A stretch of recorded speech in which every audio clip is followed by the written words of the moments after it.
What's up? Do I have any believers out there that's familiar with the book of Hebrews? Yep, the book of Hebrews. Man, I'm going to tell you, this book in the Bible is just packed with so much revelation, so much knowledge. But I want to just take a few things out of this book this morning to talk about. So, of course, we know Hebrews is the book that writes on the patriarchs of faith. We know that in Hebrews 11, it tells us about all those who lived in faith. And then Hebrews 11 also tells us without faith, it's impossible to please God.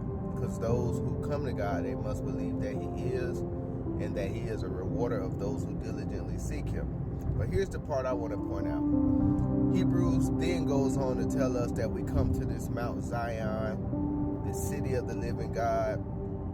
I mean, we're compassed about with angels and just men made perfect, the assembly of the saints in heaven, the blood of Jesus that speaks on our behalf, it speaks a better word. And then it tells us that we're surrounded by such a great cloud of witnesses. Now, the thing about this cloud of witnesses is it tells us that the faith that they lived for was in hope towards the very thing that we have, saying that they were hoping, they were seeking for a city to come. It tells us that Abraham was seeking for a city to come. It tells us Moses, when he left Egypt, he had expectation towards the reward that was gonna be through Jesus Christ, but they never got to experience Jesus the way we did.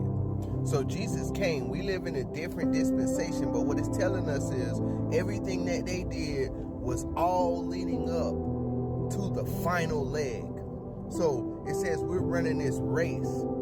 It says we're running a race. And this is what it is. It's saying that these cloud of witnesses, they've already did their part. Now they're cheering us on because their faith is not made complete without us. So what it's saying is, without faith it's impossible to please God, because by faith we're taking the baton and we're finishing the race.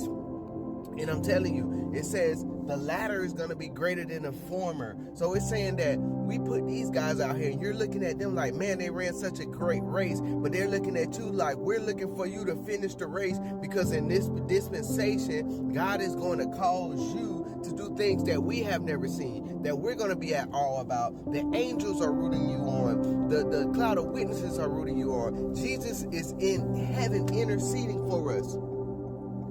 So what I'm saying is, we have great things to accomplish. We have a great priesthood. Hebrews talk about that too. The order of Melchizedek.